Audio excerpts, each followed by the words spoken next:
I moved into apartment 4D, but it was never meant to be lived in. Reddit drama story. They told me not to take apartment 4D. Not in so many words, of course.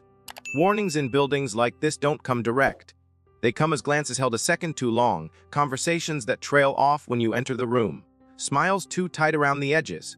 But when you're broken, and on the run from a life you no longer recognize, you learn to overlook warning signs. I didn't want peace. I just wanted silence. Something different than the screech of lawyers, the hiss of betrayal, and the vacuum of friends disappearing when everything you were collapses. So when the leasing agent called me back 2 weeks after I had already given up, offering a sudden vacancy on the 4th floor, I took it without asking why it had opened so abruptly. The building was old but elegant in that worn-down European way. High ceilings, black and white-tiled floors, wrought iron balconies that served more for aesthetics than utility. It had that melancholy charm I thought matched my mood perfectly. Apartment 40D sat at the very end of the hallway, past a set of double doors with peeling numbers and a brass knocker that no longer moved. Something about it felt slightly displaced, not quite haunted, not quite forgotten, but as if time didn't flow the same way past its threshold. On my first day, I noticed the hall light above 4D flickered constantly, even though no other lights on the floor did. The bulb was new. The super confirmed that when I asked. He laughed nervously and said, "It just likes to do that." He didn't explain who it was. Inside, the apartment was surprisingly warm, despite the drafty hallway. Everything was slightly crooked. The floorboards tilted toward the windows, the chandelier hung at a subtle slant, and the doors never fully shut without a nudge. But I liked it. It reminded me of the childhood home I'd long since pretended to forget, the one where you could hear your own footsteps echo in your dreams. For the first few days, I unpacked slowly, lingering in the quiet. The previous tenant had left behind a few things: an old wool coat in the closet, a half-burned cinnamon candle on the mantel, and a corkboard filled with overlapping photos and faded Polaroids. Most of them had been torn in half. Some had dates scribbled on the back, always in red ink. The handwriting looked rushed, angry almost. I didn't throw them out. Not yet. I told myself I'd toss them once I got everything else set up, but part of me kept returning to them, staring at the few faces still visible, as if waiting for one of them to blink. The first night passed quietly, except for the ticking. I don't own a clock, but sometime after midnight I began to hear a rhythmic tick, tick, tick coming from behind the bedroom wall. Not loud enough to be disturbing, but just annoying enough to keep you guessing whether it was real. I put on headphones. The ticking stopped.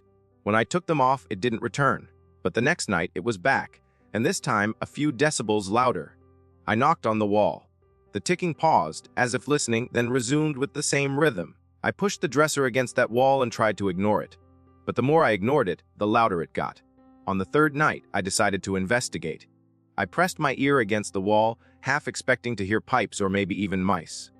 Instead, I heard breathing, soft, steady, deliberate, as if someone were mirroring my own breaths just inches away, separated only by a thin layer of plaster. I pulled away sharply, heart racing, but when I pressed my ear again, nothing. No ticking, no breathing, just silence. I convinced myself it was the building settling, some combination of old materials and paranoia. But the next morning I noticed something strange. The corkboard had changed. One of the torn Polaroids that had been blank the day before now had a half face visible. A woman with dark hair and a subtle scar beneath her left eye. I didn't remember seeing that one before. Maybe it had always been there, and I hadn't looked closely. I didn't touch it, just stared a little longer than I meant to before walking away. A week passed. The ticking became nightly, always starting at 12:13 a.m. and stopping at 2:07. Always the same cadence. I tried recording it, but every playback was just static. Once I even invited a friend over, pretending it was a casual catch-up just to confirm I wasn't losing it. But that night, nothing. No ticking. No breathing. Nothing but the normal creaks and groans of an aging building. The moment she left, the sound returned, louder than ever.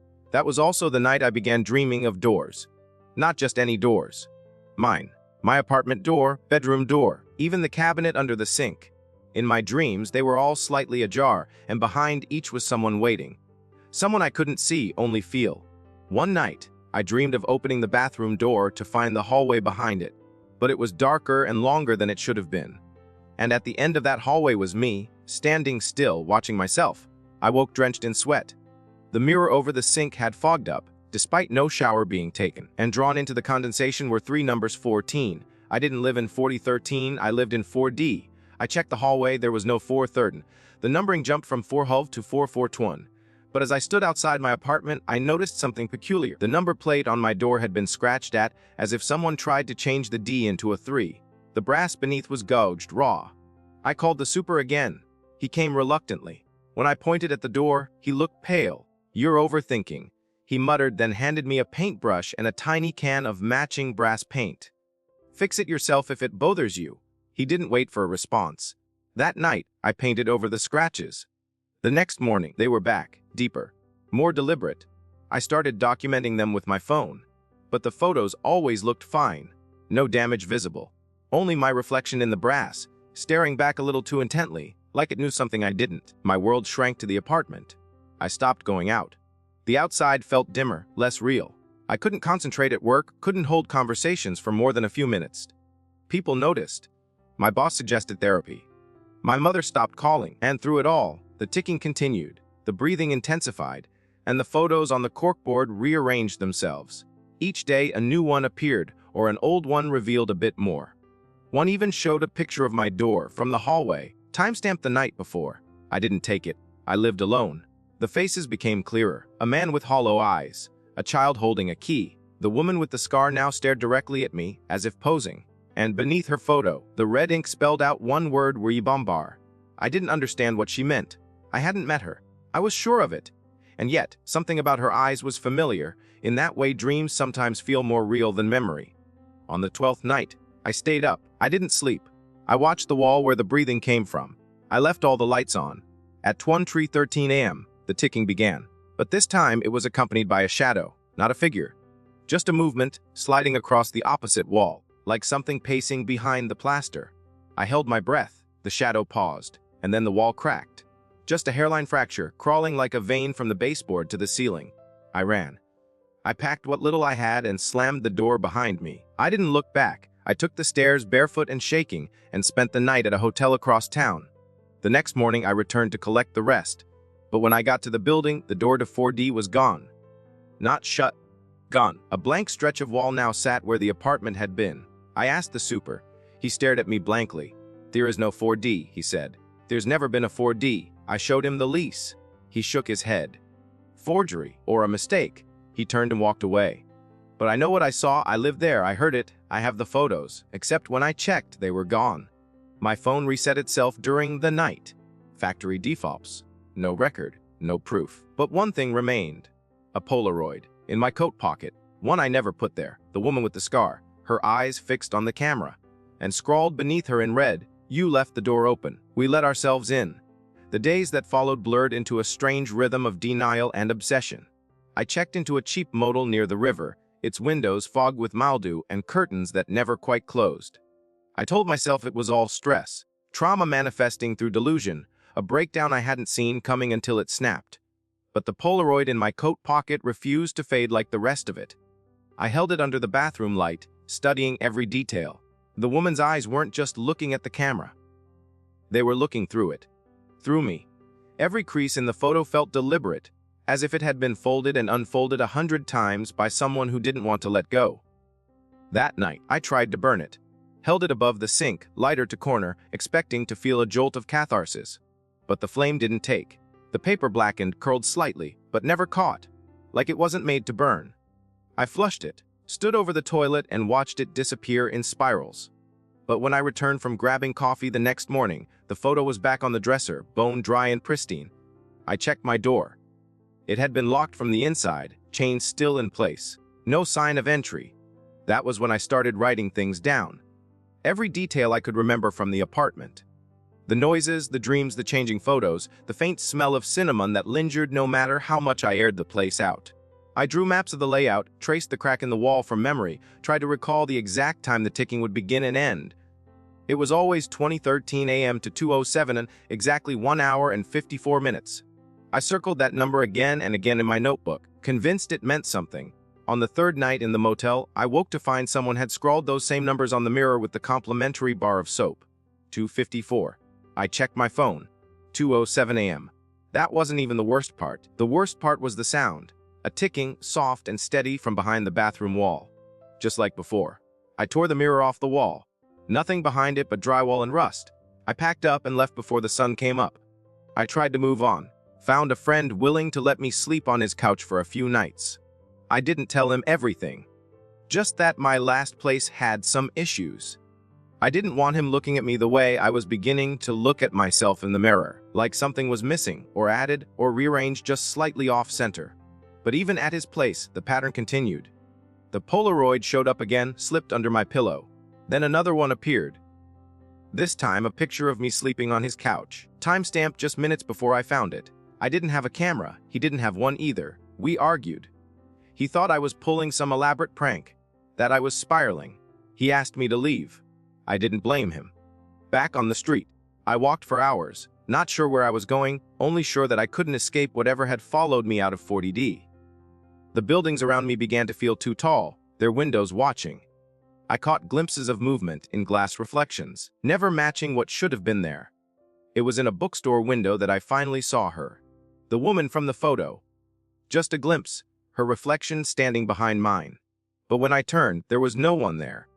The book in the display, though, had a title that stopped my breath cold. The Echo Room. A novel. One I had never heard of. The author's name was a string of initials I didn't recognize, but the cover image was unmistakable. A hallway of doors, each slightly ajar. One of them marked 4D. I went inside and grabbed the book, flipping through pages with shaking hands. It wasn't just a novel. It was a retelling of my experience written in chilling detail. The corkboard, the ticking, the breathing, the Polaroids, all of it, even the dreams, even the scar beneath her eye. Page 102 described the moment I first heard the breathing behind the wall, word for word. But the story didn't end there. It kept going into parts I hadn't lived.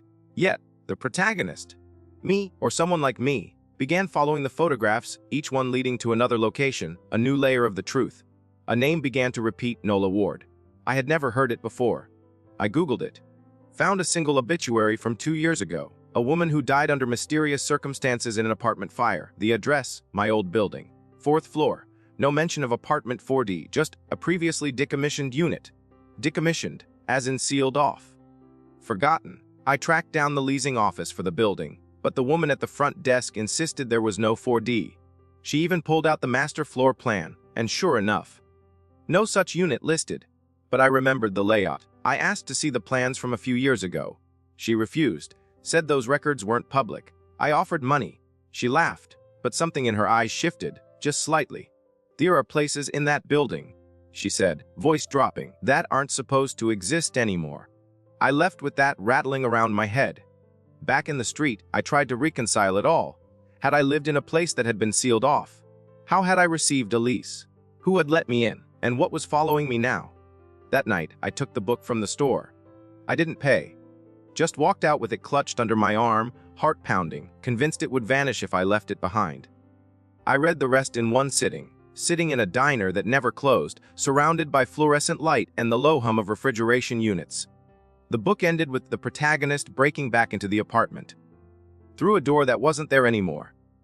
The final lines chilled me. To remember is to open the door. To forget is to become part of the wall. I closed the book slowly, looked up, and in the reflection of the window, I saw the woman again, standing across the street, same coat, same eyes, same scar. But this time, she smiled, not warm, not cruel, just knowing. I turned. She was gone, but the ticking had returned. Faint inside my ears, inside my skull. I knew then what I had to do. I went back to the building. Used the service entrance this time, slipping past the cleaning crew. 4th floor, end of the hall, no door. Just smooth wall, as if it had always been that way. But I brought something with me. My notebook. Inside, I'd sketched the exact position of the door handle, the spacing of the cracks in the paint. I pressed my hand against the wall and knocked. The sound was hollow. Not like drywall. Like something deeper. I knocked again and rhythmically, matching the ticking. Tick, tick, tick. On the third knock, a line appeared. A vertical crack from ceiling to floor. Then another. The wall split just enough for a sliver of darkness to appear. It didn't open like a door. It opened like a wound. I stepped back, and the breath returned. Slow, measured, from behind the slit. My phone buzzed in my pocket. A notification, a new photo saved. I hadn't taken one. I opened the gallery. It was a Polaroid. A new one. Me standing in front of the cracked wall, hand raised mid-knock. The timestamp, 2 minutes in the future. I stared at it for a long time. Long enough to hear the breathing deepen. Long enough to feel the air change, colder now, like it had passed through someplace long forgotten. I didn't step forward. I ran. I left the building, the book, the notebook, everything. But the image stayed with me. Even now, I moved across the city, changed my name, deleted all records I could, but it finds me. In reflections. In dreams. Sometimes in photos I never took. And every so often, just past midnight, I hear it tick. Tick, like a reminder that the door is still open, that I never truly left, and one night it will be my breath behind the wall. I don't sleep anymore, not really. At most, I drift, hovering in that liminal haze between wakefulness and surrender, waiting for the ticking to start. It doesn't come every night now. Sometimes weeks pass in silence. But when it does, it's always the same 11:13 a.m., as if time itself pauses for the sound to emerge. I've tried everything. Earplugs, medication, even therapy. My therapist, a tightly wounded woman named Elise, had the nerve to tell me it was unresolved trauma. She asked, gently at first, about my past, about grief, loss, abandonment. But the moment I mentioned the apartment, just the barest trace of 4D, she stiffened. I recognized it instantly, that micro freeze of someone who knows more than they want to admit. She changed the subject. I didn't press, not at first. But I took note of the books on her shelf, the slightly yellowed newspaper clippings tucked beneath the globe, the faint scent of cinnamon that clung to the office air. Familiar in a way that made my stomach turn. On my 5th visit, I noticed one of the books had shifted. A thin leather-bound journal now sat angled away from the rest, just slightly ajar. The name etched on its spine, faint but visible, made my breath catch. N-word. I excused myself early. Never went back. I've stopped trusting places. Rooms rearrange themselves when I'm not looking. Doors that should lead to stairwells open into empty closets. Mirrors no longer reflect my movements in real time. I've started filming myself when I sleep, hoping to catch something, anything, to prove I'm not insane. Most nights the footage shows me, still as a corpse, tangled in blankets. But once, just once, I watched myself sit up slowly, eyes open, mouth moving soundlessly. The time code read 2:07 a.m. I said something. Whispered it maybe. I played it on loop for hours, amplifying the audio until the static cracked. Eventually, I could just make out the words. She's still in the wall. I've become obsessed with Nola Ward. That name, that scar, that smile. I dug deeper than I should have. City records, obituaries, library microfiche, forms so old and decayed I could practically hear the rot in the HTML. Bits and fragments emerged like bones in the mud. Nola was an artist, a photographer known for eerie, liminal space portraits. Mostly hallways, doorways. Long, flickering corridors with no visible end. One of her most famous works was a collection titled Thresholds. Every image was taken in a different apartment building across the city. One stood out immediately. Apartment 4D, cropped just at the edge of the frame. She was obsessed with that number, that space. And then she vanished. Officially listed as perished in a fire, but the fire itself was suspicious. There were no witnesses. No smoke damage to neighboring units. Just one room burned from the inside out, no origin point found, the report stated. Chose undetermined. Likely electrical malfunction. But I found a copy of the fire department's internal memo. One line was underlined in red. Room shouldn't exist on current blueprint. I knew what I had to do. I couldn't keep running. Couldn't keep letting her crawl through my life like mold under wallpaper. I needed to go back. Not to the building. I already knew that door wouldn't be there. I needed to go deeper to the source. So I found the gallery where her final exhibition was held, a crumbling warehouse now turned into artist lofts. I lied, told them I was researching a piece on forgotten creatives. The woman running the place looked at me too long, then handed me a key. She left this in her locker, she said. No one's ever claimed it. But the locker was in the basement. I descended a staircase that pulsed with memories. Each step creaked like the floorboards of 4D. The smell of old photographs hit me before I reached the door. Inside was dust thick enough to coat my tongue. And in the center a box. Inside the box, another camera, Polaroid, black, old, covered in candle wax and red thread. Tied to it was a note. 3 words, you opened it. Beneath the camera were photos. Dozens of them, all Polaroids, all of the same hallway, the same angle. But in each, something changed. A figure appeared further down the hall in each subsequent frame, growing closer, clearer. First a blur, then legs, then the scar, then the eyes, until the final image was a close-up of a door handle. My door handle. I dropped the box, backed away. But the hallway outside had changed.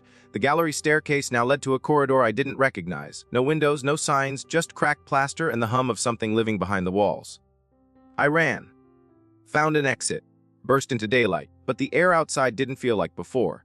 The city looked shifted, not drastically, but enough. Signs were in slightly wrong fonts. People moved slower. The sun cast shadows in the wrong direction. I was in the same place, but not the same version. I went back to my motel hoping to find refuge in the only place that still felt tangible. But when I opened the door, the lights were already on. My belongings untouched, and in the center of the bed sat the Polaroid camera. As if waiting. I left again, lived transient, abandoned my phone, paid cash, but they still found me. Photos slid under doors, into jacket pockets, once even taped to my chest as I woke. Always her, always the scar, and the message growing clearer with each one. Come back before it takes root. I didn't know what that meant until I began forgetting things, names, faces.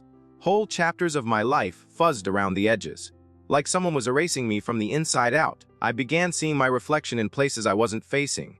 I'd walk past a window and see myself already watching. Blink, and it would vanish. Eventually, I stopped seeing my reflection at all. Mirrors showed the room behind me.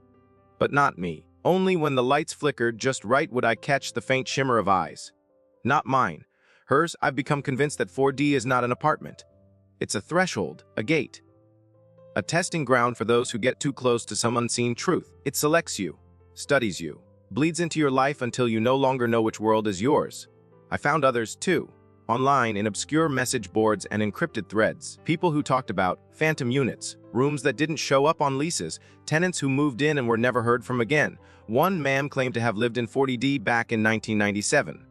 His posts stopped in the middle of a sentence. His final words, "It remembers me. Now I wake up in places I didn't fall asleep in. Familiar beds, unfamiliar ceilings. One morning I woke to find my hands covered in charcoal. The word Wukward scrawled across my chest in mirror writing. Another night, I woke standing at a bus stop at 3 a.m., holding the camera, clicking the shutter over and over, though no film was inside. I started filming everything again. Kept a recorder running at all times. And one night, I caught it. I watched the footage at a public library, afraid to view it anywhere private. At 2:07 a.m., the screen shook. The shadows on the wall didn't align with the light sources. Then there she was. Not in the doorway. In the mirror behind me. Watching. And then I turned, on camera, slowly smiling. Not the way I smile. A grin too wide, eyes too flat. And I said in a voice that wasn't mine, "You're ready now." I don't know what's coming. But I can feel it. Something is opening again. I hear the ticking not just at night, but during the day now. In Traufens. In the hiss of radiator pipes. The time has started to change. It used to begin at 12:13. Now sometimes it starts earlier. Last week, it started at 11:08. The photographs are arriving faster. My face is shifting in them. Smiling more. The scar beginning to form beneath my left eye. I think I'm becoming her. Or maybe I always was. The final photo I found this morning. Taped to the inside of my eyelid. Somehow, I woke in a scream. It was a photo of me holding the camera. And behind me, the wall of 40D. The crack running down its center. Except this time the crack was a doorway. And the door was open. Wide open. And in the blackness beyond it, I could see my hand already reaching through. I stopped recognizing myself in photos a week ago. Or maybe longer. Time isn't straight anymore. It loops, stutters, folds. I wake up in hours that haven't started yet and fall asleep in moments I've already lived. Every clock lies, and every mirror shows someone who mimics me too perfectly. The scar is almost fully formed now. I feel it when I touch my cheek, even though there's nothing there. But in reflections, in shadows, in photographs, it's clear. Bright, angry red like it was carved just yesterday, and in the background of every new Polaroid, that door grows closer. More open. More inviting. I no longer stay in one place. I move constantly, hopping cities and renting rooms under false names. But it doesn't matter where I go. 4D finds me. Sometimes it's a number on a hotel door that shouldn't exist. Sometimes it's carved into the wood of a bench I sit on. Once it was stitched into the label of a coat I bought from a secondhand store. The stitching wasn't there when I tried it on. But when I got home, it read, "Property of 40D. I tried burning it, but it didn't burn. Nothing connected to that place does. I met someone last night. Or maybe I was meant to meet them. A man named Gerald. He approached me in a laundromat just after 2 a.m. holding a photograph I'd never seen. Yet somehow remembered. It showed me as a child, standing in front of a door marked 4D. I couldn't have been older than 6. My face was expressionless, my hand on the doorknob. The timestamp was smudged, but the ink beneath read, "First entry." A Gerald looked like he hadn't slept in months. Eyes sunken, Hands shaking, he told me he'd lived in 4D too, only it wasn't the same room. It never is, he said. It changes for everyone. The layout, the sounds, the memories it shows. But the core of it, the purpose, remains. It consumes. It replaces. His scar matched mine, only it stretched further, curling up past his temple like a signature. He warned me, eyes glassy and wide. When the door opens fully, there's no going back. You won't remember who you were before. That's the point. He gave me a map. A real one. Sketched by hand, smudged with what might have been blood or ink. It didn't mark streets or cities. It marked thresholds. Places in the world where the skin of things is thin, as he put it. Old buildings with condemned wings. Forgotten hospital floors. Metro tunnels that extend further than the blueprints allow. And always an apartment numbered 4D. He told me if I followed the map to the right place at the right time, I could find the origin, the first door. The true 4D. Not the copies, he hissed. Not the echoes. The source. I asked why I'd ever want to do that. His mouth twisted in something that wasn't a smile. Because you already have. You're just circling back. Then he vanished. I don't mean he walked away. I mean I blinked, and he wasn't there. His photograph remained, fluttering to the floor, curling at the edges like it had aged 50 years in seconds. I followed the map. I didn't think I would, but the moment I traced my finger along one of the routes, it felt inevitable, like reading a story you already knew the ending to. It led me to a coastal town with more fog than people, a fishing village decaying under rust and salt. No one made eye contact. No one smiled. They looked at me the way the super once did, like they recognized something I hadn't yet accepted. The air was thick with brine and the scent of burning cinnamon. The building stood at the edge of town. Crumbling brick, 3 floors, boarded windows, no signage, no doorbell, just a brass knocker shaped like an open eye. When I touched it, the door creaked open on its own. Inside, it smelled like rotten wax. The walls were covered in Polaroids. Thousands. Every surface. Some I recognized, others were still developing as I passed. A hallway led deeper, narrower with each step, until I came to it. The door. 4D. It looked like all the others and yet not at all. The brass number was polished, gleaming despite the decay around it. The door pulsed, not visibly, but in my bones. I felt it in my teeth. My stomach turned in sync with whatever lived behind it. And just as I reached for the knob, I saw it. My reflection in the door's surface. Only it wasn't quite me. It was her. Nola. My eyes, her scar. My mouth, her smile. I stepped back. The door opened. Darkness spilled out, not like shadow, but like memory unmaking itself. I should have run. I didn't, because inside I saw my childhood bedroom, exactly as it had been. The same posters, the same cracked lamp. And sitting on the bed me, 7 years old, holding the same Polaroid camera. "You child," said, though her lips didn't move. I stepped forward. As I crossed the threshold, everything changed. The room dissolved into motion, flickering scenes stitched together by lightning and noise. Every memory I'd tried to bury surfaced, only twisted. My mother screaming in a voice that wasn't hers. My childhood home collapsing into water. A door appearing in every scene, always ajar, always watching. Then I was back, or forward, or somewhere else entirely. An endless hallway, dimly lit, lined with identical doors. Each marked 4D. I walked. I opened them. One revealed a funeral. Mine. Another, a wedding. Mine again, though I didn't recognize the bride. Another, an empty room where the walls whispered my name in voices I'd never heard. The further I went, the less human I felt. My heartbeat changed rhythm, matching the ticking. My breath sensed with the breathing behind walls. And then I found the mirror. It stood alone, unframed, mounted to nothing. It showed me as I am now, but behind me the hallway was full. Hundreds of versions of me, each slightly wrong, each staring, each with the scar. One stepped forward. "Welcome back," she said, and reached through the mirror. I screamed. Darkness. And then I woke up, in a room that was not mine. A bed I didn't recognize.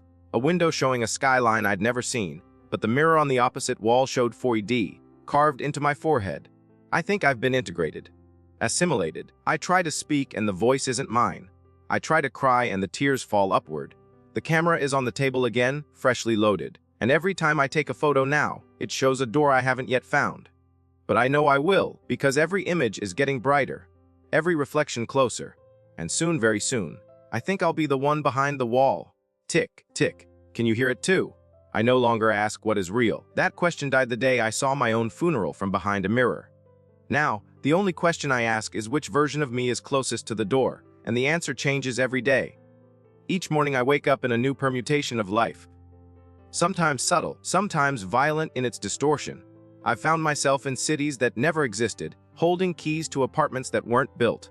I've walked into cafes where the baristas greet me by name, though I've never stepped foot inside. Once, I woke up married. Her name was Clara. She had the scar, she didn't mention and neither did I, but every variation, every bend in reality shares one constant. 4D is always there. Hidden. Waiting. A flyer on a lamppost, a password prompt, a train number, a graffiti tag behind a dumpster. I see it in places it shouldn't be. I started collecting them, taking pictures, mapping the recurrence like a constellation that only makes sense when you stop trying to see the stars and start seeing the gaps between them. The scar has deepened now, not just in the mirror, on my actual skin. I tried to cut it off once, stood over a bathroom sink with a scalpel, sweat pouring down my face. But the moment I pierced the skin, the wound bled black. Not blood, not ink, something thicker, slower. It didn't hurt. It hummed. The room around me twisted, warped like heat haze. When I wiped the mirror to steady myself, the reflection didn't change. I was still standing, but I wasn't holding the scalpel anymore. I was smiling, and in my hand was the Polaroid camera. I dropped everything and ran. That night, I destroyed the mirror, shattered it into shards and flushed the largest piece down the hotel toilet. But when I woke the next morning, the mirror was whole. And it wasn't showing me. It was showing a door. I've seen versions of myself I can't explain. A me with a missing eye. A me with no mouth. A me laughing soundlessly inside the television screen of a hotel lobby at 3:00 a.m. I know now that I'm being peeled layer by layer, and each time I lose a piece, something else fills the void.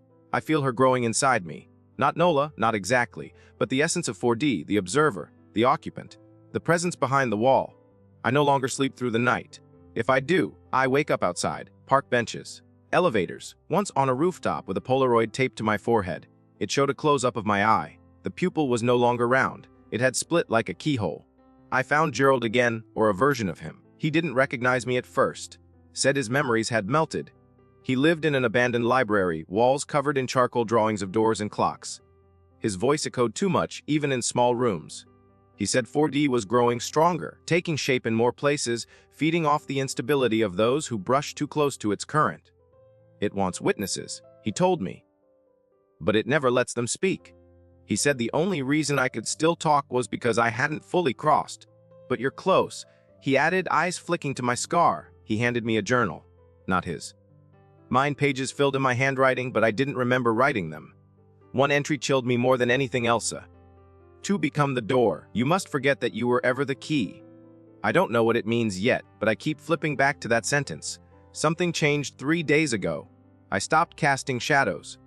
Not all the time, just in moments, brief flickers where I pass by light and leave nothing behind. It started small, but now happens more frequently. I stood in front of 5 street lamps last night. All cast light, none cast me. People don't seem to notice. Or maybe they do, but 4D filters their perception. Sometimes I think I'm the only one left in the world who isn't fully rewritten. The camera stopped working last night. I tried to take a photo of a door on the subway platform that hadn't been there the day before. I pressed the shutter. Nothing, no click. Nowhere, no photo. But when I turned the camera around, the photo was already developing. Inside the lens, I watched my own face bloom across the glass from within. I dropped it and ran. Now the photos find me on their own. I don't need the camera anymore. I'll open a book and find one tucked between pages. I'll check a bathroom stall and see them taped to the underside of the seat. They're becoming more detailed, more predictive. A photo of a hallway appears before I walk down it. A photo of a phone call moments before it rings. I fear the day one shows my death. I found a basement last night, one I wasn't searching for. I followed a series of chalk arrows on the sidewalk that curved like a child's doodle but ended at a storm drain with a ladder. Something compelled me to climb. It led to a forgotten utility tunnel. Miles of wire and steam and silence, and at the very end a door. 4D, no frame. Just the door freestanding in the darkness like a concept made solid. It was breathing again, the breath of dreams where logic folds and thoughts become architecture. I didn't knock, I didn't speak, I just reached out. The moment my hand touched it, I remembered everything. Not just my life, but lives. Every version of me that ever stood before that door. Some knocked, some screamed, some ran. But one opened it. And the moment she did, she ceased to be. She became the observer. The voice behind the wall, the scar. That's what 4D is. Not a place, not a ghost. It's a function, a necessity in the framework of reality. A threshold where forgotten versions are kept, cataloged, sorted, sometimes returned. It watches those who forget themselves and offers them a role. It doesn't possess, it replaces. And if you look into it long enough, you don't just see yourself. You become the newest copy. I fled, I think. Or I was let go. Maybe that's worse. Since that night, the world has felt thinner. Sounds echo too long. Faces blur at the edges. Names I once knew slide out of memory like water off glass. I'm forgetting who I was. And every time I forget something, the scar grows colder. I've started writing things on my arms. Nate's. Rules. One entry says, "Do not trust mirrors after 300 a.m." Another says, "If you hear the second voice, close your eyes."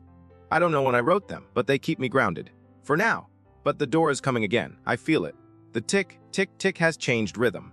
Faster now. Urgent. And sometimes it skips. Just once. Like a heartbeat missing a beat. And in that silence, I hear her whisper, "You're almost ready." I've started seeing strangers with scars now. On the subway, in hotel lobbies, in the reflections of parked cars. Some nod at me, some avert their gaze. One woman passed me a folded note. It read, "Don't open unless you want to stay." I haven't opened it yet. I carry it everywhere. I don't know if that makes me brave or cowardly. Sometimes I dream of a room where all the versions of me sit at a round table. We speak without mouths, sharing memories like cards. Some are cruel, some broken, one just weeps. But at the head of the table is the one who opened the door. She never speaks. She just watches. And I think when I forget enough, I'll be sitting in her chair. There's a final photograph in my pocket. I don't remember placing it there. It shows a door with light spilling out from behind it. And my silhouette, hand on the knob. It's not marked 4D. It's marked Zur. A beginning. Or an ending. Or both. This morning, I woke up before the world. That's the only way I can describe it. Everything around me was paused, the cars outside frozen mid-turn, birds hanging like sketches in the sky, even the air itself thick, unwilling to move. My breath made no sound. My heartbeat made no rhythm. I lay there in a stillness so perfect it felt manufactured, engineered, as if something were waiting for me to open my eyes and acknowledge the final act. The last beat of a story already told 1,000 times through 1,000 versions of myself, each fading, each becoming something other than human. I got out of bed and found the apartment unfamiliar again. This happens more often now. Furniture slightly shifted, window views that no longer match geography. My kitchen faced an alley yesterday. Today it opened to an ocean I've never visited. The waves rolled in reverse. There was a cup on the table, steaming with a drink I hadn't prepared, cinnamon and wax. I didn't drink what it meant. I sat, and beside the cup was a photo. The final one I knew. It showed my face. Not how I look now, but how I looked at the beginning. Before the scar, before the mirrors stopped reflecting, before the doors began to call me by name. The photo was dated 7 years ago. It was stamped with one word in red, Ki-E-Wa. And came the ticking, not distant, not behind the walls. Not above or below, inside me. I felt it radiate from my chest outward, a metronome vibrating through marrow and memory. Every beat brought something back. Faces I'd forgotten, words I'd erased, fears I'd buried beneath 1,000 repetitions of this story. I remembered Gerald, his hands shaking as he scribbled maps that would never lead to safety. I remembered Clara, her eyes gentle even when she realized I wasn't the husband she married. I remembered Nola Ward. Not as the ghost, but as a girl standing in front of a door, choosing to open it to understand what lived beyond the frame. I remembered that girl because I was her. That was the final truth. I was never just the observer. I was the origin. All these versions, all these reflections, they weren't random. They were echoes. Residues left behind each time I crossed the threshold and fractured myself into timelines. I wasn't being followed by 40D. I was 4D, a function like Gerald had said. A design flaw, maybe. A necessary corruption in the code of consciousness. Not a room. Not even a place. A recursion. A recursion looking for a pattern to escape itself. And I was the pattern. I stood and turned to the only door that hadn't changed in all the years and timelines. The one marked 0. I hadn't opened it yet. It had waited patiently. Unlike the others, it never knocked back. It never blood or breathed. It simply was. Like an answer too ashamed to be a question, I pressed my hand to the knob and the ticking inside me stopped. Absolute silence. Like the moment before thunder. And then I turned it. Behind the door was not another hallway, not another warped apartment or childhood memory stretched thin. It was a void. Not black, not absence. Just potential. Infinite humming. The kind of space where ideas are born and time collapses into truth. I stepped through, expecting the chill of nothing, but I felt warmth, pressure, like fingers on a typewriter preparing to rewrite. The door shut behind me without a sound. There was no floor, no gravity. Yet I stood, and in front of me were shelves. Endless shelves stretching into the dark, filled not with books but with photographs. Millions, maybe billions, each labeled, each time-stamped, each capturing a moment of decision, of approach, hesitation, escape, or entry.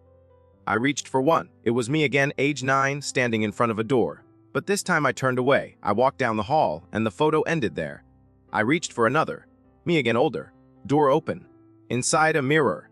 I smiled in the reflection, but the reflection frowned. I pulled more, faster, tearing them from the shelves. Door after door after door. Me after me, a library of choices and their echoes. I saw myself scream. I saw myself burn. I saw myself vanish mid-step. I saw myself kneeling before the door and whispering secrets into the keyhole. I saw myself replace Nola. I saw myself become Gerald. I saw myself in positions I couldn't comprehend. Suspended, fragmented, multiplied. And then I saw it. The first photo, not labeled, not time-stamped. Just an image of a closed door to number. No reflection. No key. It was pure. I held it and something in the room changed. The air grew denser. The photos around me vibrated, peeling from the shelves and swirling in a spiral like moth drawn to light. A voice echoed. Not loud, not human. Just present. You have seen the pattern. You have become the door. What now? It wasn't a challenge. It was genuine. A curiosity from something that had no need to understand until now. And I answered. I rewrite the lock. Silence. Then collapse, not destruction. Reformation. The photos burst into light, collapsing into my chest. Each image, each path, each iteration folding into one singular identity. I felt every life return to me. Every choice, every scar, every name I had ever held. I remembered being a child afraid of the dark, a teenager tracing the outline of a hidden door, an adult running from shadows that bore her own face. I remembered Clara's touch, Gerald's warning, Eliz's stillness, the mirror, the void, the breath behind the wall. And I remembered love. Love not for a person, but for possibility, for the idea that none of this had to end in fear. That a door, once opened, could lead to freedom instead of recursion. I opened my eyes and I was standing back in apartment 40D. Sunlight poured through the window. The floor was straight. The mirror showed my reflection. My scar was gone. The corkboard was empty. No photos, no red ink, no whispers. I opened the front door and stepped into the hallway. Normal. Dusty. The neighbor's doors silent. The flickering light above mine had been replaced with a steady glow. I walked out of the building and onto the street. It was quiet. No tick and no scent of wax. Just wind, leaves. Laughter in the distance. And yet I knew. I hadn't escaped. I had evolved. Because the door wasn't behind me anymore. It was me. Now, I am the place people find when they stray too far from what they understand. When they chase memories that don't belong. When they try to rewrite their own endings. I don't stalk. I don't haunt. I open. And when they knock, I answer. Sometimes with a mirror. Sometimes with a photograph. Sometimes with a hallway that never ends. I watch them as they approach. I watch them hesitate. And when they ask, what is 4D? I simply smile. You already know. Because I am not the monster. I am the moment before. The pause between breath and decision. I am the door. And I'm always unlocked. Enjoyed the video? Give it a thumbs up, subscribe to the channel, and tap the bell so you never miss an update.